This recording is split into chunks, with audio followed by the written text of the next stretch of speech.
देवीं सरस्वती व्यास तत जय मधुरात् तमेव माता च पिता तमेव बन्धुश्च सखा तमेव विद्यां द्रविडां तमेव सर्वां मम देव ओम स्थापकाय च धर्मस्य सर्वधर्म स्वरूपिणे अवतार वरिष्ठाय रामकृष्णाय नमः। जननीं शारदां देवी रामकृष्ण जगद्गुरुं पादपद्मे प्रसिद्धा पुनामि मुहुर्मुहुर्। ओम ज्योतिराजाय विवेकानंद सूराय सचिता सुख स्वामीजितापहरिणे तव कथामृत तप्त जीवन कवि भीरितं कल्मषापहं श्रवण मंगलम श्रीमदाततं भुवि गृह्णन्ति ये भूरिदा जना। तव कथामृत तप्त जीवन कवि भीरितं कल्मषापहं श्रवण मंगलम श्रीमदाततं भुवि गृह्णन्ति ये भूरिदा जना। कवि की बोलें तब कथामृत तोमार कथारूप अमृत এই তপ্ত জীবনকে ঠান্ডা করে। তার কারণ তপ্ত জীবন কেন বলছেন? তার কারণ আমাদের জীবনে সব সময় জল যেমন তার ধর্ম হচ্ছে নিচের দিকে যাওয়া, আমাদেরও সব সময় মন নিচের দিকে চলেছে। এই তপ্ত জীবন মানুষের মন কিন্তু সব সময় চঞ্চল। আপনারা এখানে বসে রয়েছেন, মন হয়তো অন্যদিকে বিচরণ করছে, মন কিন্তু নিজের বসে থাকে না। তা সেই জায়গাটায় দাঁড়িয়ে বলছে তপ্ত জীবন, এই তপ্ত জীবনটা খুব তপ্ত থাকে। কবি ভিরিতং, ইহা কবিদের দ্বারা প্রশংসিত। কলমষাপহং, ইহাতে কলমষাপ মানে পূর্বে সঞ্চিত যে পাপ সেটা নষ্ট হয়। শ্রবণ মঙ্গলম, ইহা শ্রবণে কি হয়? মানুষের মঙ্গল সাধিত হয়। শ্রীমদ আততং ভুবি গৃह्णन्ति যে ভূরিদা জনা। কবি এখানে একটু ফাঁক রেখে দিলেন, বললেন সকলের ভাগ্যে ইয়া হয় না। যাদের পূর্ব জন্মের স্বীকৃতি আছে তারাই আস্বাদন গ্রহণ করতে পারে। তা কাজে আমাদের জীবনে হয়তো পূর্বজন্মের স্বীকৃতি আছে, তাই আমরা সকলে মিলে এই দক্ষিণেশ্বরের মতন পবিত্র স্থানে যেখানে ঠাকুর লীলা করে গেছেন সেই দক্ষিণেশ্বরে আমরা আজ কল্পতরু উৎসবে এসেছি। আমরা আসলে কি জানেন তো, আমাদের জীবন হচ্ছে পদ্মপাতার জল, এই আছে এই নেই। কখন যে এই জীবন চলে যাবে আমরা কিন্তু জানি না। আমি প্রসঙ্গক্রমে সবই বলবো। দেখুন, আমাদের জীবনটা পদ্মপাতার জল কেন? এই পদ্মপাত্রে যেরকম জল থাকলে টলমল করে না, সেরকম আমাদের জীবনে কোনো স্থিরতা নেই। আমরা জানি না যে আমরা কতদিন আমাদের জীবনের পরমায়ু। আমাদের শাস্ত্র বলছে চিহ্নেন্তু বিশ্বে অমৃতেস্য পুত্রা, আমরা অমৃতের পুত্র, কিন্তু আমরা ভুলে গেছি যে আমরা যে অমৃতর পুত্র সেটা আমরা ভুলে গেছি। তাই যুগে যুগে এনারা আসেন, এনারা এসে আমাদেরকে জানিয়ে দিয়ে যান যে আমি এসছি। দেখুন, আমাদের ভারতবর্ষ হচ্ছে পবিত্র জায়গা, পবিত্র মাটি। ভগবানরাও তারা এখানে জন্মাতে চায় মানুষ হয়ে। মানুষ হয়ে জন্মালে কি সুবিধা জানেন তো? মানুষের উত্তরণ হয়। মানুষ সে সাধনার দ্বারায় সে উত্তরণ হতে হতে ঈশ্বর লাভ করতে পারে। আর ভগবান অবতরণ করেন, ভগবান নেমে আসেন আর মানুষের উত্তরণ হয়। যারা দেখুন, ঠাকুর শ্রী রামকৃষ্ণ জীবনের ঘটনা আমি উল্লেখ করছি। ঠাকুর শ্রী রামকৃষ্ণ তিনি কোথায় জন্মেছিলেন? কামারপুকুরে। কি করে জন্মেছিলেন? ঠাকুর রামকৃষ্ণের বাবা ক্ষুদিরাম চট্টোপাধ্যায় তিনি গেছিলেন গয়াতে তার বাবার পিণ্ডদান করতে। সেখানে রঘুবীর রাত্রে স্বপ্ন দেখালেন যে ক্ষুদিরাম,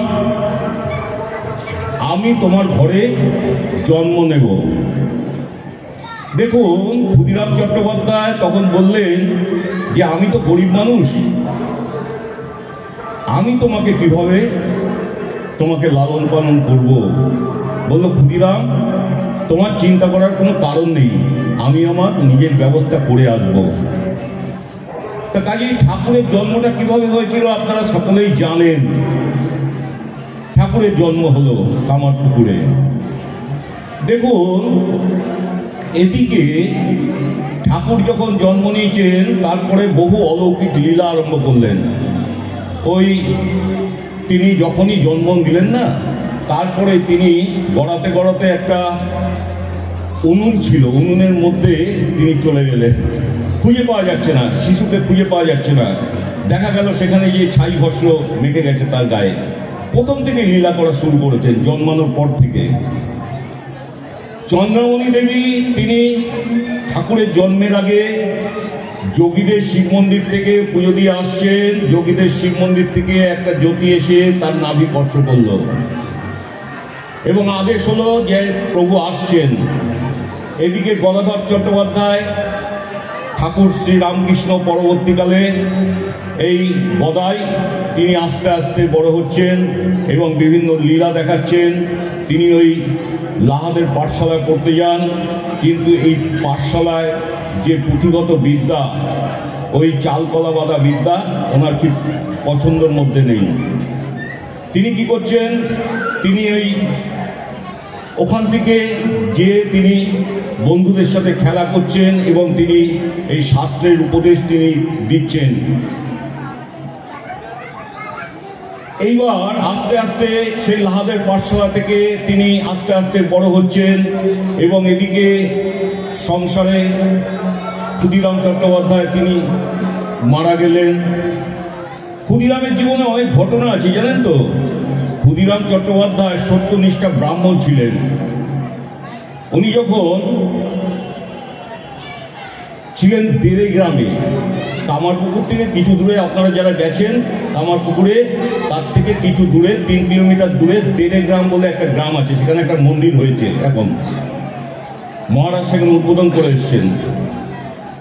সেটা একটা তীর্থক্ষেত্র। সেই দেড়ে গ্রামে একজন মানে জমিদার ছিলেন। জমিদার তিনি ছিলেন খুব মানে ধুরন্ধর এবং তিনি মামলাবাজ লোক ছিলেন। এবং তিনি কি করলেন? তিনি একটা মামলায় ক্ষুদিরাম চট্টোপাধ্যায়কে বললেন যে তোমাকে এই মামলায় তোমাকে সাক্ষী দিতে হবে। তার কারণ কি? কারণ ক্ষুদিরাম চট্টোপাধ্যায় ছিলেন সত্যনিষ্ঠ। সত্যনিষ্ঠ ছিলেন ক্ষুদিরাম চট্টোপাধ্যায়, যে ক্ষুদিরাম চট্টোপাধ্যায় যদি মামলায় রায় দেয়, সাক্ষী দেয়, তাহলে আমি এই মামলায় জিতে যাব। ক্ষুদিরাম চট্টোপাধ্যায়কে এসে বললেন যে তোমাকে মামলায় সাক্ষী দিতে হবে। ক্ষুদিরাম চট্টোপাধ্যায় বললেন যে আমি এই মিথ্যা মামলায় সাই দেব না, আমি মিথ্যা মামলায় সাক্ষী দিতে পারবো না, আমাকে মাফ করবেন জমিদার মশাই। এইভাবে তিনি বললেন। তখন জমিদার মশাই বললেন যে তোমাকে এর জন্য মূল্য দিতে হবে। তিনি তখন কি করলেন? ক্ষুদিরাম চট্টোপাধ্যায়ের বিরুদ্ধে মিথ্যে মামলা করে খটিমাটি থেকে উচ্ছেদ করে দিলেন। এইবার ক্ষুদিরাম চট্টোপাধ্যায় ঘুরতে ঘুরতে তিনি কামারপুকুরে পৌঁছালেন। সেখানে তার বন্ধু তাকে বললেন, নিষ্কর জমি আমি তোকে দিচ্ছি ক্ষুদি, তুই এখানে বসবাস কর। সেখান থেকে জীবন শুরু করলেন। এইবার দেখুন ঘটনাগুলো কিরকম হচ্ছে।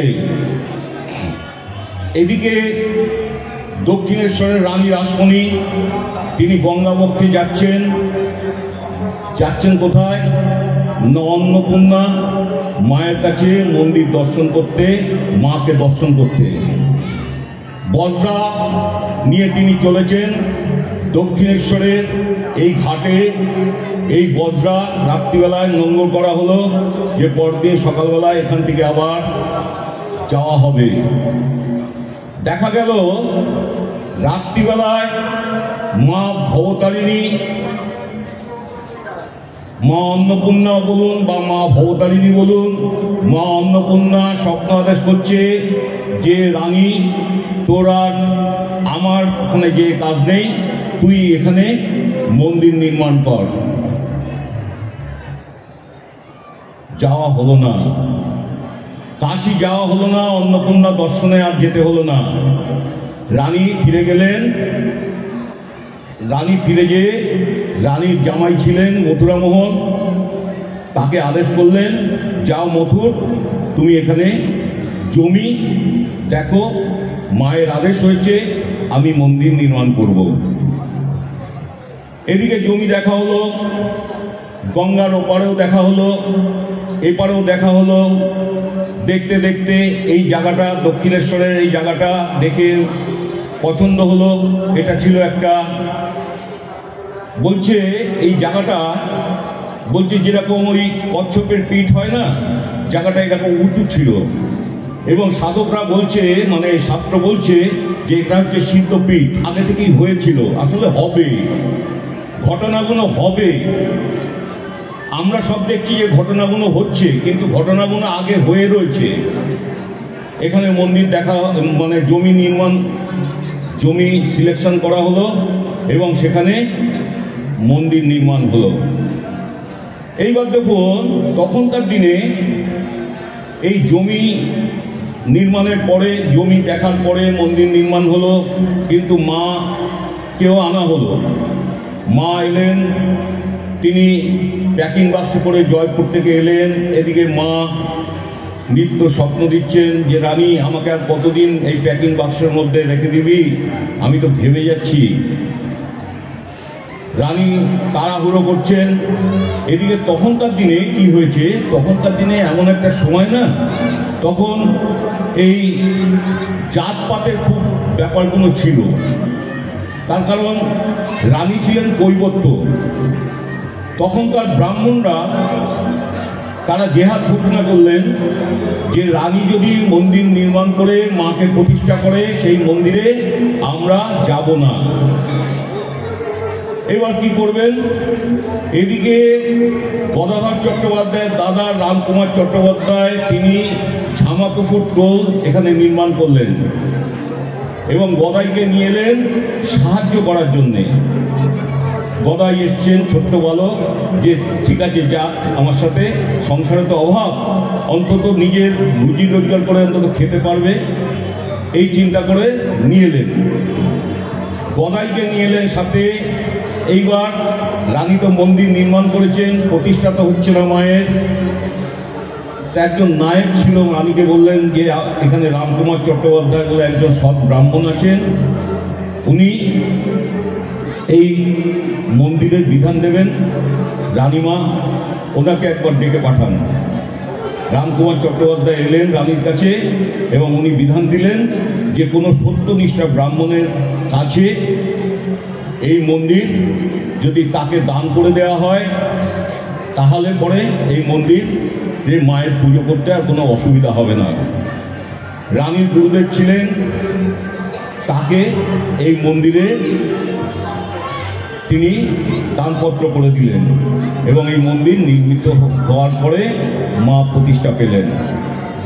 দেখুন, আসলে কি জানেন তো, আমরা মনে করি ঘটনাগুলো আমরা দেখছি, কিন্তু দেখবেন যখন এই ঘটনাগুলো ঘটে না, যখন ওই যে আপনারা দেখেন তো, যে সিনেমা দেখেন তো, সিনেমার যে দৃশ্যগুলো দেখানো হয়, সব দৃশ্যগুলো ওই আগে শুটিং হয়, পরে সেগুলো পর্দায় আসে।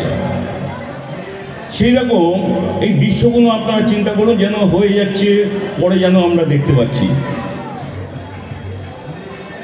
সব ঘটনাগুলো যেন হয়ে রয়েছে। এদিকে রামকুমার চট্টোপাধ্যায় তিনি দায়িত্ব নিয়ে মায়ের পূজা করছেন।